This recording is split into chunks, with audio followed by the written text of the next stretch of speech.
Ladies and gentlemen, I think I knew that there was something up about Professor X when they gave him basically the same first line on the artifact that Thor has. If we take a look at Thor's artifact here, remember, it increases his lightning damage by a percentage of his lightning resist. And then if you go over to Professor X, he's got the same thing. Now, this is a pretty rare effect on artifacts, considering how many artifacts there are, right? There are already like over 100 artifacts. There's a lot of these bad boys, and there's a lot of dupes. There's a lot of duplicates, and yet Thor and Professor X are the only ones that have that effect.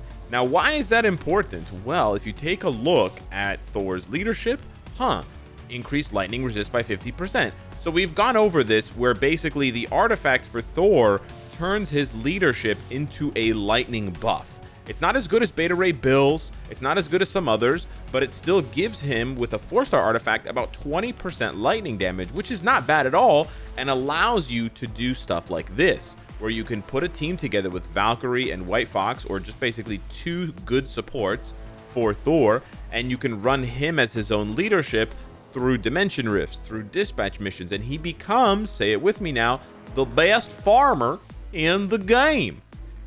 However, is Professor X here to take his place? That is the answer we are trying to get to today. Is Professor X a better farmer than Thor? Now, their builds, I've updated them to be very similar, right? They have a similar number of Odin's Blessings. They both have a Mighty Rage. The only difference here is I do not have Professor X's artifact. That is the key difference. But remember, what is Professor X's leadership?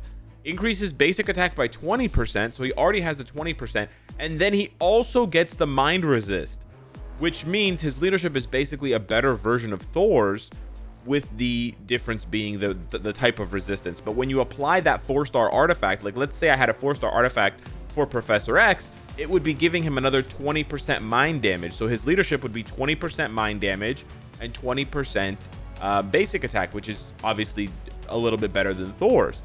And the funny thing is about Professor X, he has the leadership tag, which means you can run this exact same team. So that's exactly what we're going to do. That's exactly what we're going to do. I've already done this for you guys, but I just want to show you what it looks like. So we're going to run Thor through first, and then we're going to swap the team over to Professor X. Shout out to on KPS for opening this rift for me. I've already done this testing. Okay, so I already have the numbers for you. But I just want to show you, I just want to show you what this looks like. So the basic idea here is who clears faster, right? In Thor's case, he has a lot of things going for him. Tons of AoE. The third skill chases enemies down after he summons the lightning. His fourth skill follows him. Like, even if he interrupts his fourth skill, the Stormbreaker keeps spinning around him and following him, which is really cool, and is also very helpful for Gore World Boss Legend when you're doing the Shadow Clone phase. Really, the only bad skill that he has for farming is the 5th skill, because he gets stuck in the animation like this. But actually, it's not that bad, because as you can see, the second part of the skill is not an iframe, and he's still doing the animation, so the enemies actually end up running into the animation and killing themselves to that. Now, you do lose a few seconds here with stuff like this. It doesn't actually show up on the timer, but it does actually tick down when you're running the rift, right? Because you can see there on the right side, wow, I obliterated that guy really fast, but the right side keeps ticking down. So that was, I think, 55 seconds, 49 seconds. It should have been 47 seconds. We did lose 2 seconds at the beginning because I didn't turn autoplay on. But now let's check out Professor X. Right? Professor X also has a VPAD skill like Thor, right? He has a first skill VPAD skill, whereas Thor has a second skill VPAD skill. But let's see Professor X. The only thing that's bad, in my opinion, about Professor X is that his autoplay rotation for me starts off with the second skill. That's pretty bad. As you can see, he has a lot of movement on his skills. His 4th skill moves him around. He doesn't have quite as much AoE as Thor does, but I think he makes up for that AoE by having, well, that's actually really bad, but we'll talk about that in a second. He makes up for less AoE by having a tier 4 skill that deals damage. And that's actually really important because it basically gives him an extra skill, right? All 7 skills that he casts deal damage. So he's constantly pumping out damage. And now, of course, when you do the tier 4 skill, you summon the tier 4 striker, so that will do damage as well. In my case, it's actually Thor for Professor X, which is pretty funny. But both hits matter, right? Now, the only bad thing, as you can see, about Professor X here is that his tier 3 skill, if there are no enemies around, he just gets stuck doing it. So you do lose time there. Whereas Thor, if there's no enemies around and he's doing his tier 3, he just interrupts it. But there you go. A 2-second difference. So basically a 4-second difference there.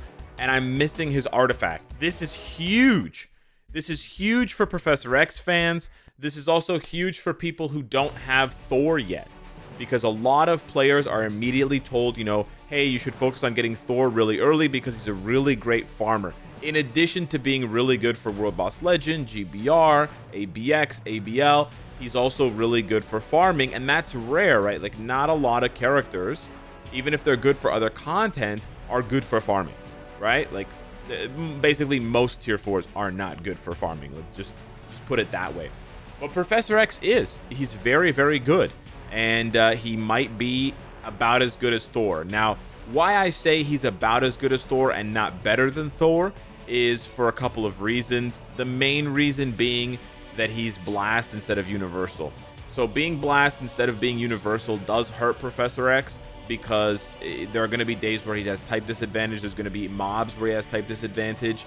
It also makes him just straight up worse for GBR. Like, he is worse than Thor for GBR, but it also makes him worse than Thor for GBR in general, because he has days where he gets a minus, 40% damage. He gets a 40% damage minus, and whereas Thor never gets a minus, right? Thor always has a 20% buff or no buff at all.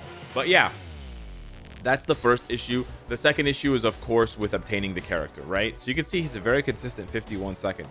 I know that Professor X is a lot more difficult to obtain than Thor. Thor is literally given away for free at 6 stars when you do the legendary battle for not Love and Thunder, Ragnarok. So completely different acquisition method. But it's the first time since we got tier 4s, basically, that we've seen a character that can be as good and as consistent as Thor for farming.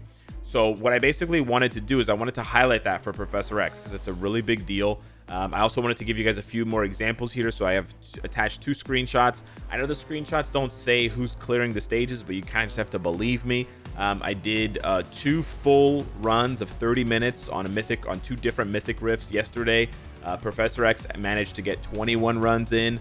Thor managed to get 23 runs in. So the difference of 2 runs is significant, right? You want to see like a 1-run differential or a 0-run differential if the characters are really equal. So that's why I still put Thor ahead of Professor X, but I also put him ahead of Professor X because my Professor X does not have his artifact. I know some people are upset that I'm probably making this video before getting Professor X's artifact, and the comparison is not 100% fair, but honestly, since I have Thor already, I don't really feel like it makes that much of a difference. And given how close Professor X is in speed to Thor without the artifact, in my mind means that there is probably an insignificant difference between them in the long run when you have their builds completely equal. And the difference being, if you don't have either artifact, if you don't have Thor's artifact and you don't have Professor X's artifact, Professor X has the better leadership, because at least his leadership does give him 20% attack. So there is also that to contend with. But if we do compare the characters overall, besides the acquisition cost and besides the typing, I still think I would prefer Thor. Another thing to keep in mind, though, is that they have very similar. The number of stages that they're available for World Boss Legend is basically the same. So if you take a look at this list really quickly, I know there's a lot of numbers on the screen, but essentially what this highlights is how many groups of 5 stages the character is usable for, with different World Boss Legends in mind. So for example, Ant-Man only has 2 5-stage groupings, so he's only available for 10 stages of Ultron after you get past stage 9. Whereas on the other hand, Black Widow is available for 20 stages, because you just multiply this number by 5, okay? Because the stage restrictions are grouped in groups of 5, so yeah, that's how it works. As you can see here, Professor X is available for 100 stages across all 5 bosses, and he actually averages almost 5, which is 25. He averages almost 25 stages per boss until we get to Jean, which is actually really funny because Professor X wouldn't want to fight Jean even as the Dark Phoenix. So that's almost like thematic in a way, which is really cool that they did that. The other thing is for Thor, as you can see here, he's also available for exactly 20, right? Which is 100. Thor's typing is a little bit more balanced. He's available for about 4 on average for the first bosses, and then he's available for 15 or 3 of the restriction sets for Jean. Now, rarely are characters available for more than 5. You can see a couple of outliers here, like Moon Knight at 7, Captain America at 7, Blue Dragon and Black Widow at 6. But normally speaking, characters top out at about 4 or 5, which is 20 or 25 stages for each boss. So yeah, Professor X having as many stages as Thor is very meaningful, especially when you consider that 21 or 24 is actually the highest. And very few characters go above 20. Like Shadow Shell is 24, Black Widow's 24, Blue Dragon is 22, Carnage is 21, but then everybody else, so Captain America, Moon Knight, Spider-Man, Thor, and Professor X now are all 20, and then everyone else is actually under that. So that's really important. It's not common that you get a character that's available for that many World Boss Legend stages, which again makes them a really good comparison to one another because they're essentially available for the same number of stages, so their value is pretty equal in that sense. But yeah, that's kind of my overall take on their abilities as farmers. And then, you know, in other content, I do think that Thor kind of edges out Professor X, like especially in GBR, he edges out Professor X, but I believe he also has a bit of an advantage in ABX, ABL.